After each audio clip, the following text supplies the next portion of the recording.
Hello बच्चों, अब हम करेंगे question 12। The volume of a block of gold is 0.5 metre cube. यानी एक गोल्ड का वॉल्यूम आपको गिवन है। If it is hammered into a sheet to cover an area of 1 hectare, find the thickness of this sheet. यानी आपको thickness इसकी find करनी है। तो सबसे पहले देखिए आपको गिवन क्या है, यानी आपको गिवन है एरिया इसका। क्वेश्चन नंबर 12 में यानी क्या बोला गया है, area of sheet. Area of sheet given है, यानी एरिया ऑफ द वही टू कवर एन एरिया। मतलब ये जो ब्लॉक गोल्ड है इसको हथौड़े से मारा गया है शीट को कवर करने के लिए, तो उसकी हाइट आपको फाइंड करनी है। तो एरिया ऑफ शीट क्या हो जाएगा, क्या गिवन है 1 हेक्टेयर। यानी sheet to cover an area of 1 hectare, यानी एरिया ऑफ शीट कितना है 1 हेक्टेयर है। कितनी एरिया शीट कवर करनी है 1 हेक्टेयर।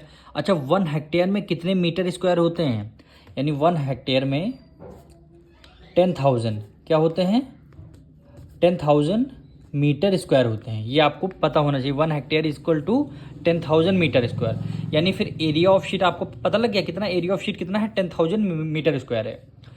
और आपको गिवन क्या है, वॉल्यूम आपको गिवन है और थिकनेस आपको फाइंड करना है। अच्छा, गिवन क्या, वॉल्यूम आपको गिवन है, तो सबसे पहले यहाँ लिखिए वॉल्यूम अगर हमें निकालना हो तो फॉर्मूला क्या होता है, एरिया मल्टीप्लाई बाय हाइट। ये होता है एरिया का मतलब है length into breadth. Length breadth आपको गिवन है, एरिया वही, और हाइट आपको यानी लेंथ मल्टीप्लाई ब्रेथ मल्टीप्लाई यानी क्यूबॉइड का ये फॉर्म में आ गया। अच्छा, वॉल्यूम कितना गिवन है, वॉल्यूम ऑफ ब्लॉक कितना 0.5 मीटर क्यूब। कितना गिवन है, वॉल्यूम के नीचे वॉल्यूम लिख लेते हैं 0.5 मीटर क्यूब, ये आपको वॉल्यूम गिवन है।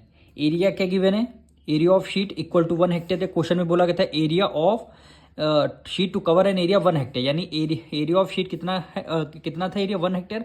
1 हेक्टेयर में 10,000 मीटर स्क्वायर होते हैं, तो हमारे एरिया ऑफ शीट आ गया 10,000 आ गया। एरिया ऑफ शीट आया कितना 10,000 मीटर स्क्वायर, ठीक। और फाइंड क्या करना आपको, इसका हाइट फाइंड करना है, यानी वही थिकनेस।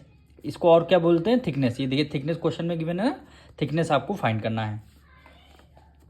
तो ये दोनों इधर मल्टीप्लाई में है, इक्वल टू के इस तरफ इसमें आएंगे, डिवाइड में हो जाएंगे। यानी ये देखिए 0.5 10,000 क्या आ जाएंगे, डिवाइड में आ जाएगा। 10,000 क्या आ जाएगा, डिवाइड में आ जाएगा। तो आपको हाइट निकल के आ जाएगा, आपकी हाइट निकल के आ जाएगा। अब देखिए 1 डिजिट पर पहले डेसिमल हटेगा, नीचे एक जीरो और आ जाएगा, नीचे एक जीरो और आ जाएगा। अब नीचे कितने डेसिमल हैं, 1 2 3 4 5, 5 जीरो है नीचे, तो ऊपर भी 5 डेसिमल पहले यहाँ पे पॉइंट आ जाएगा। यानी 1 2 3 4 5 हैं, तो 5 तो ऑलरेडी यहाँ वो न्यूमरेटर में लगा हुआ। अब क्या, जीरो लगाने, 1 2 3 4, तो यहाँ पे क्या आ जाएगा, आपका डेसिमल आ जाएगा। यहाँ पे कितना आ जाएगा, यहाँ पे आपका डेसिमल आ जाएगा। इसको जब सॉल्व करेंगे क्योंकि 1 2 3 4 5, तो 1 2 3 4 5 यानी 5 डेसिमल पहले हमने यहाँ पॉइंट लगा दिया। अब देखिए ये आपका मीटर क्यूब था, ठीक, यहाँ आपका मीटर क्यूब था। यहाँ नीचे ले आएंगे इसका, ये आपका मीटर स्क्वायर, ठीक। यहाँ 3m है, यहाँ 2m है, तो 3m से 2m आपका कैंसिल हो गया, बचेगा क्या यहाँ पे m। ये आपकी हाइट निकल के आ गई। पर क्वेश्चन में जब पीछे आप आंसर देखेंगे तो इसका मिलीमीटर में आपको आंसर गिवन है, तो इसको मीटर को पहले हम मिलीमीटर में कन्वर्ट करेंगे। तो यहाँ फॉर्मूला क्या होता है, यहाँ पे लिख लेते हैं साइड में।